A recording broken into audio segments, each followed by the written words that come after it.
Welcome back, friends. Welcome back to Policy Matters India Bharata.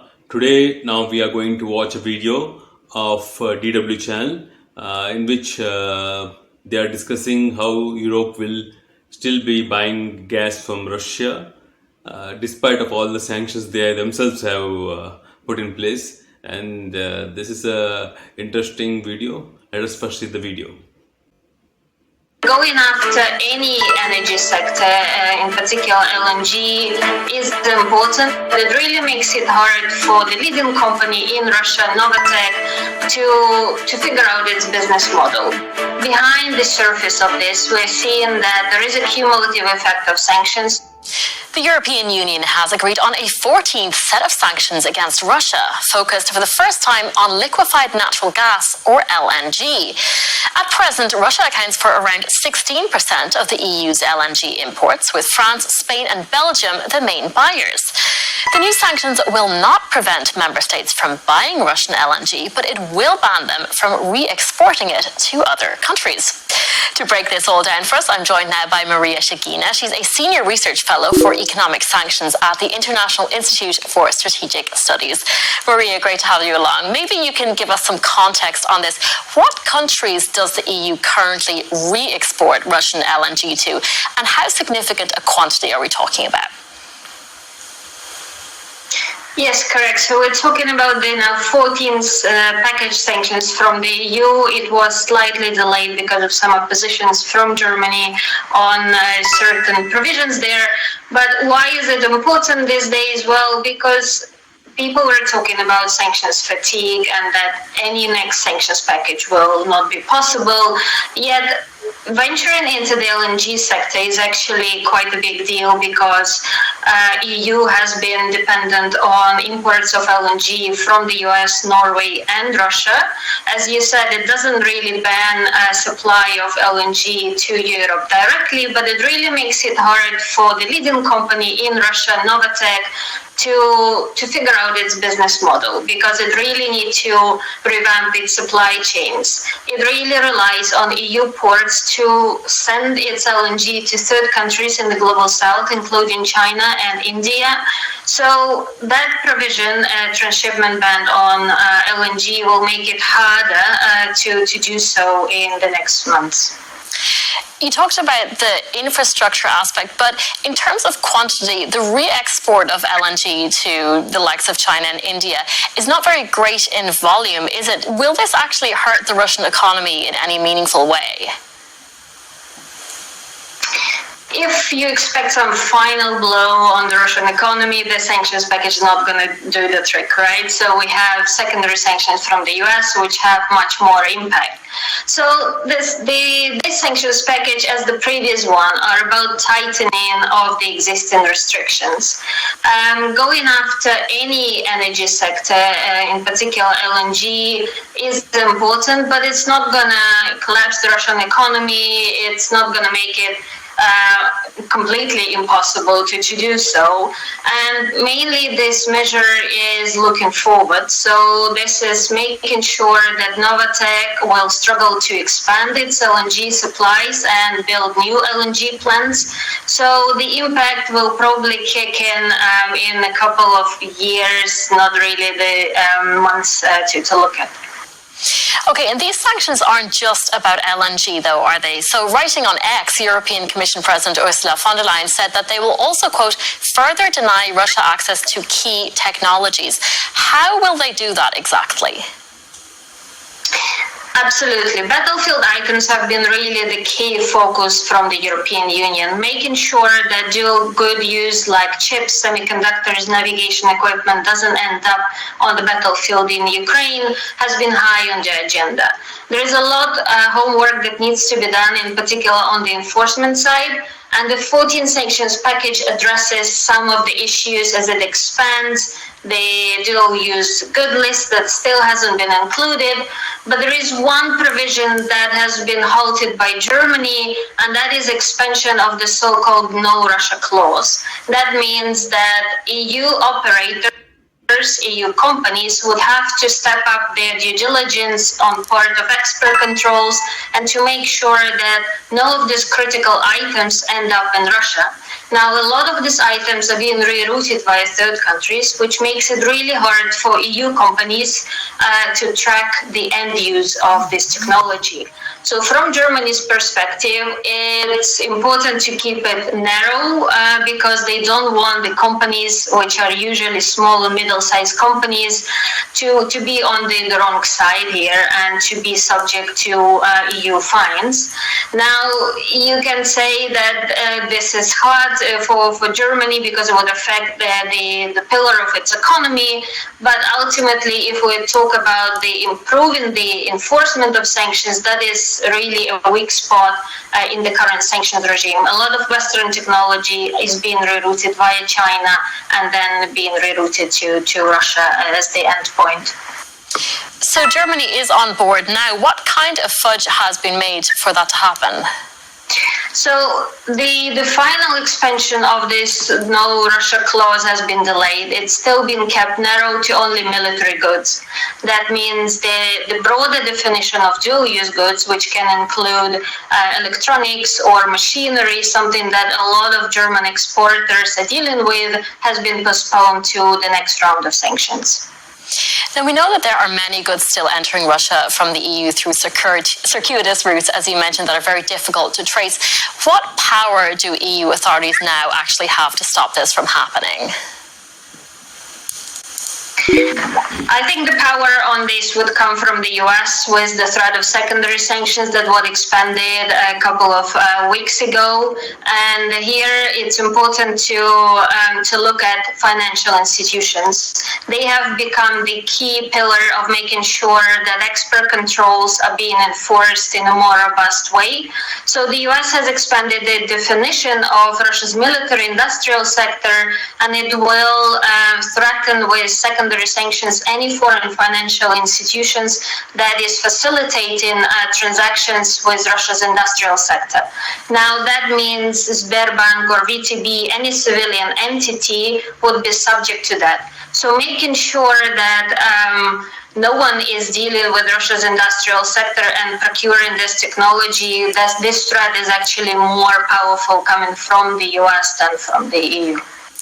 Now, we're used to countries like Hungary objecting to tough sanctions against Russia, but the fact that it was Germany this time came as a bit of a surprise. How did the other member states react to Germany's stance in these negotiations? Well, indeed, Germany has been known for its reluctant or rather wary approach to any expansion of sanctions, not just this time. We know that the energy sector initially was something that Germany opposed because of the fears of how much would it impact its economy. With Hungary, they object economic sanctions against Russia on principle. With Germany, at least the explanation from the Chancellery that they were really worried that this would negatively impact their economy, making sure that there are no higher costs on Germany than on Russia was really on their mind. So tweaking the sanctions package, at least in the next round of sanctions, will be the way to go about it and to expand them further. But I think this is a sore point for many Baltic states and Poland, where Germany is opposing and thinking about its economy first rather than making sure the sanctions are more impactful on Russia. Yeah, and these sanctions also add a few dozen entities and individuals to an EU blacklist that already numbers well over 2,000. How much difference do these additions make? It's all incremental, right? It's not going to be this final blow on the Russian economy.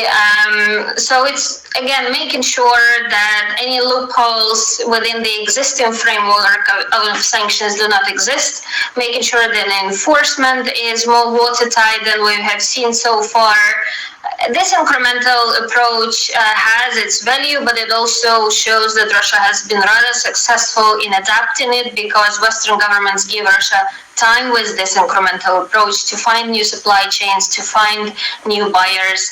So after 2 years of economic warfare, the results of sanctions have been mixed. Yes, they have disrupted quite a bit on the Russian economy initially, but Russia has been rather successful in adapting it. Looking at the macroeconomic picture might not be the right focus might not be the right attention to pay to, and this is something that Kremlin wants you to look at, that this macroeconomic picture is rather stable and resilient. Behind the surface of this, we're seeing that there is a cumulative effect of sanctions, so we have to give them time to unfold, but also making sure that enforcement is not as poor as it has been up till now. You've talked about how the Russian economy has adapted to these sanctions. Russia has found new buyers for its oil and gas. Won't the same just happen with its LNG now? Since it doesn't ban it, so we can't say it's going to be the same measure, but finding alternative to EU ports will be really difficult because Novatek really doesn't have technology to build its own LNG vessels, which means it used to purchase them from countries like South Korea.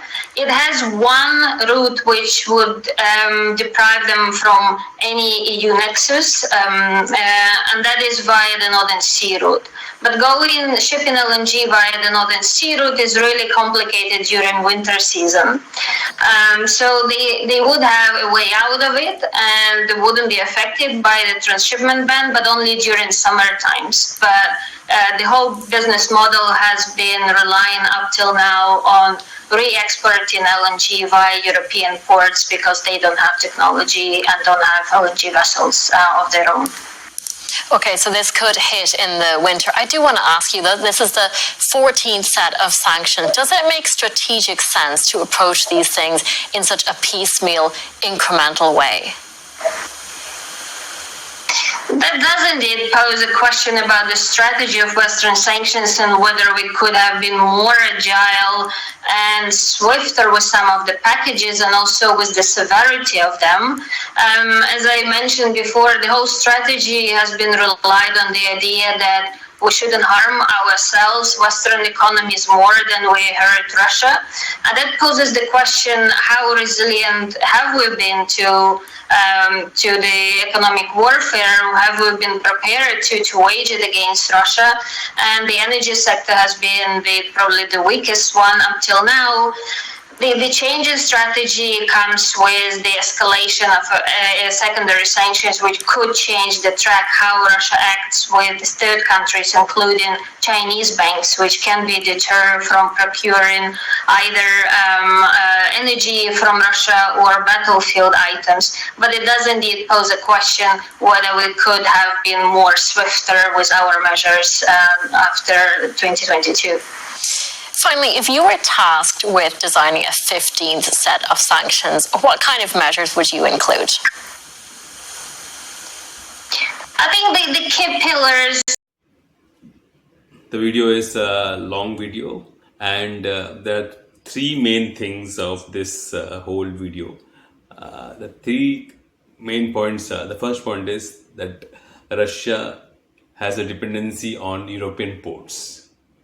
So Russia is thinking of ways to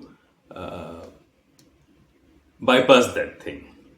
Then the second thing is Europe is looking at sanctions in a different way than what is projected and what is advised to other countries like India. Like where is your humanity when you're buying oil from Russia and all those things? Because Europe's basic idea of sanction is that the sanction should not hurt Europe more than it hurts Russia. So they are taking their care that their people, their citizens and their economy is taken care of. In the process of applying more sanctions on Russia, they don't lose on their chance of growth. But at the same time, they have huge expectations from countries like India that we should not be buying oil from Russia. And at the same time, India, which is buying oil from Russia, is re-exporting it, and the same European countries are buying it. So this is the second point. The third point is that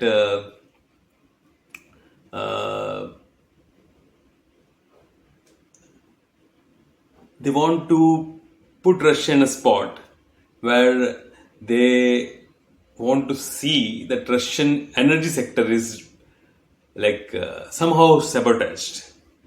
So these are the 3 points, key points of this whole video. So basically, they are all hell bent on bringing their own type of sanctions. This is a new type of sanction where they will look at their own safety first, then the sanctions will apply. This is the first time that, according to this video, Germany has pulled itself back from going on a full sanctions process on Russia.